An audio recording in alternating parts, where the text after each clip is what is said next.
Corona থেকে বাঁচতে আগামী ১ বছরের জন্য ২২টি জরুরি পরামর্শ দিয়েছেন ভারতের জনপ্রিয় হৃদরোগ বিশেষজ্ঞ ডাক্তার দেবী শেঠি। পরামর্শগুলো সহজ সরল, অবশ্য পালনে মিলবে জীবন। ১ বছরের জন্য অপ্রয়োজনীয় বিদেশ ভ্রমণ স্থগিত রাখুন। আগামী ১ বছর বাইরের খাবার খাবেন না। বিয়ে বা অন্যান্য অনুরূপ অনুষ্ঠানে যাবেন না।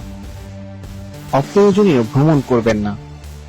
কমপক্ষে ১ বছর কোনো ভিড়ের জায়গায় যাবেন না। সামাজিক দূরত্বের নিয়মাবলী সম্পূর্ণরূপে অনুসরণ করুন। কাশি থেকে দূরে থাকুন। আপনার মুখের মাস্কটি মুখোমুখি রাখুন। বর্তমান ১ সপ্তাহ খুব সাবধানতা অবলম্বন করুন। আপনার চারপাশে কোনো গোলমাল হতে দেবেন না। এখন থেকে ৬ মাস সিনেমা হল, শপিং মল, ভিড়ের বাজারে যাবেন না।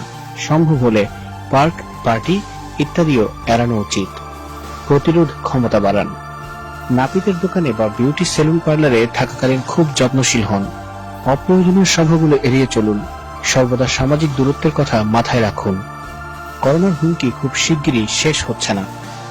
আপনি বাইরে বেরোনোর সময় বেল্ট, রিংগুলি, ঘড়ি পরবেন না। ঘড়ির দরকার নেই, আপনার মোবাইলেই সময় রয়েছে। কোনো হাতের রুমাল না, স্যানিটাইজার নিন।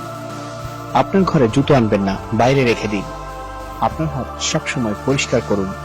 আপনি যখন মনে করেন আপনি সন্দেহজনক রোগীর কাছে এসেছেন, তখন সম্পূর্ণরূপে গোসল করুন। লকডাউন বা লকডাউন পরবর্তী ৬ মাস থেকে ১২ মাস এই সতর্কতা অনুসরণ করুন। আপনার পরিবার ও বন্ধুদের সঙ্গে এটি শেয়ার করুন।